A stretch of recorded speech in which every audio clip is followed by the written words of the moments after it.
지금 이 순간에도 여러분은 스마트폰 증권 앱을 켜고 파란색으로 질려버린 계좌 잔고를 멍하니 바라보고 계실 겁니다. 도대체 어디서부터 잘못된 걸까요?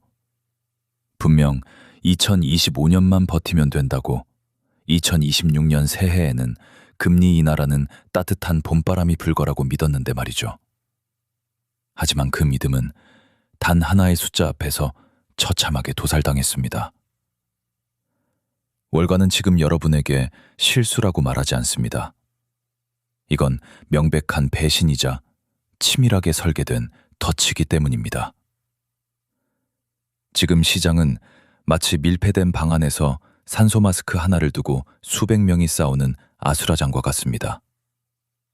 연준과 CM이라는 거대 권력은 이제 유동성이라는 산소를 공급하는 대신 강력한 진공청소기를 켜서 여러분의 주머니 속에 있는 마지막 현금까지 빨아들이기 시작했습니다. 특히 레버리지를 쓰고 계신 분들, 당장 2월 27일을 달력에 표시하십시오. 그날은 당신의 의지와 상관없이 계좌가 강제로 털리는 날이 될 수도 있습니다. 과연 이 폭락장은 단순한 조정일까요? 아니면 자산시장의 거대한 지각 변동일까요?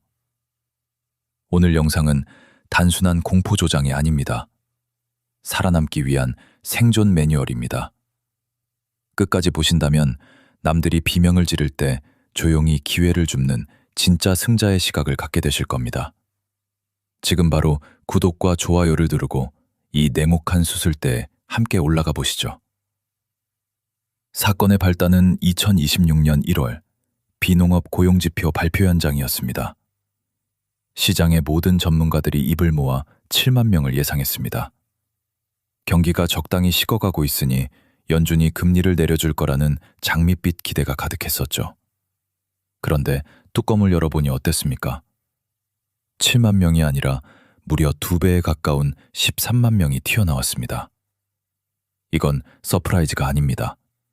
시장의 기대에 찬물을 끼얹는 쇼크였습니다. 숫자가 좋게 나왔는데 왜 문제냐고요? 바로 그 좋은 숫자 때문에 연준이 금리를 내려야 할 명분이 산산조각 났기 때문입니다. 이건 마치 의자 뺏기 게임에서 음악이 멈췄는데 앉아야 할 의자가 순식간에 사라져버린 것과 똑같은 상황인 겁니다.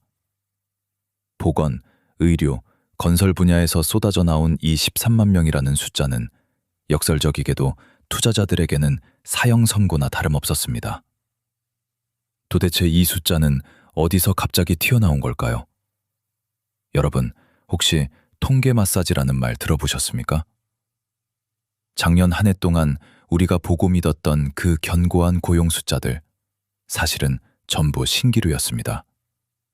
노동통계국이 2025년 벤치마크를 수정하면서 기존에 발표했던 월 평균 58만 4천 명이라는 숫자를 18만 1천 명으로 무려 3분의 1 토막을 내버렸습니다.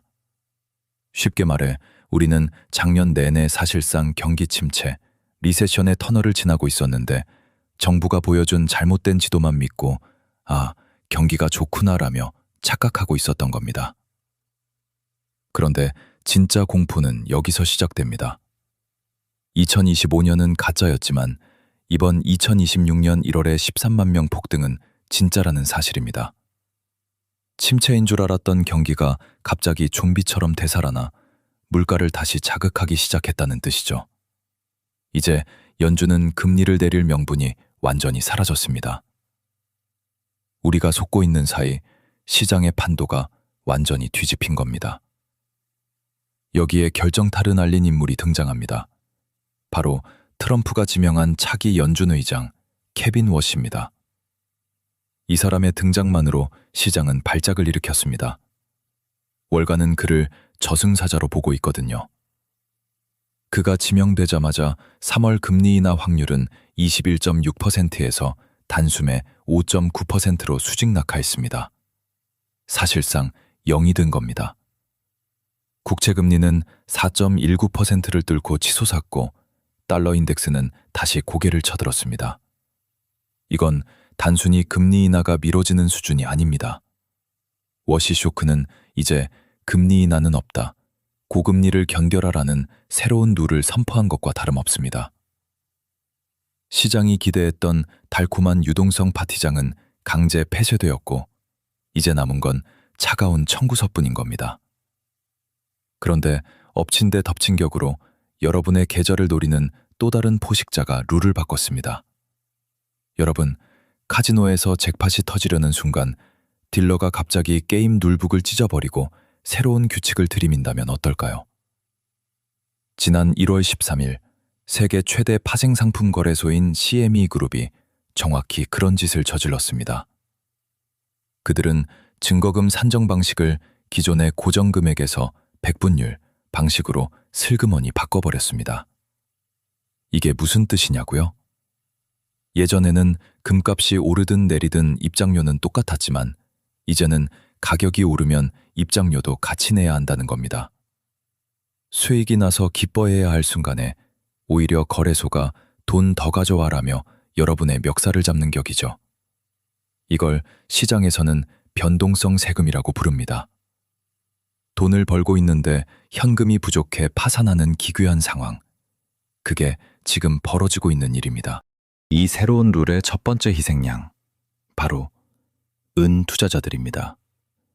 은 가격이 급등하자마자 CME는 기다렸다는 듯 증거금률을 18%까지 기습적으로 끌어올렸습니다.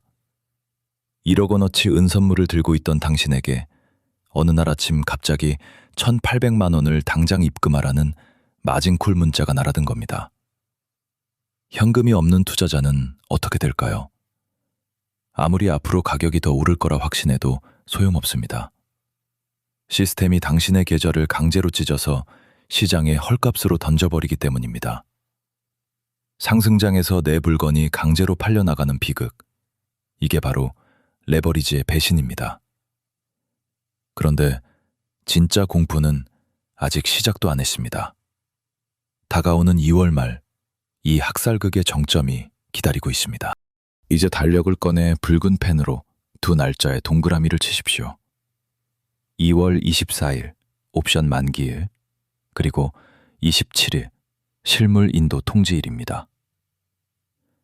이 날짜들은 단순한 일정이 아닙니다. 실물 금이나 은을 받을 창고도 트럭도 없는 투기 세력들이 강제로 시장에서 쫓겨나는 데스매치의 날이기 때문입니다.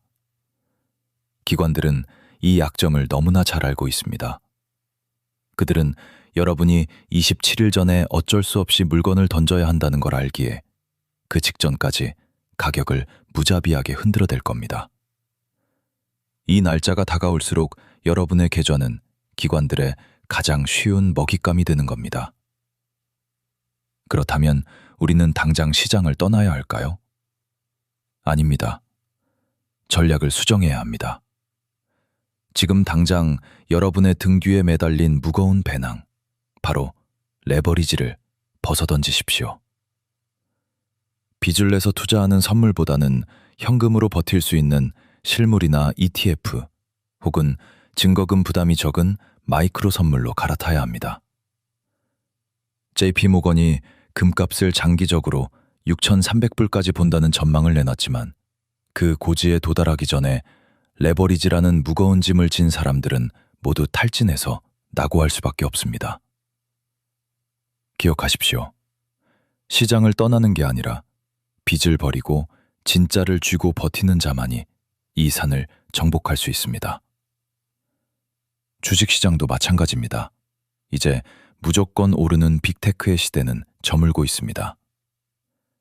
엔비디아나 테슬라 같은 화려한 불꽃놀이만 쳐다보다가는 목이 부러질 수 있습니다. 대신 매달 꼬박꼬박 월세처럼 들어오는 이자가 당신을 구원할 겁니다. AI가 세상을 바꾼다고요? 맞습니다. 하지만 지금 돈이 되는 건 그 AI를 돌리기 위한 전력망, 인프라, 그리고 4%가 넘는 국채이자 같은 지루한 자산들입니다. 폭풍우 속에서는 가장 높게 솟은 나무가 아니라 땅에 딱 붙어 뿌리가 깊은 나무만이 살아남는 법이죠. 결국 2026년의 승자는 가장 빨리 달리는 사람이 아니라 끝까지 버티는 사람입니다.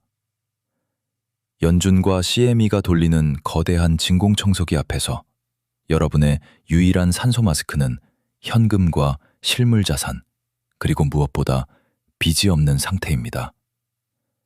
파도가 멈추기를 기도하지 마십시오. 대신 배를 단단히 수리하고 레버리지라는 구멍을 메우십시오. 살아남는 것, 그것이 곧 최고의 수익인 시대가 되었습니다. 자, 이제 영상을 끄고 당신의 포트폴리오를 다시 열어볼 시간입니다. 당신은 도박꾼입니까? 아니면 생존자입니까?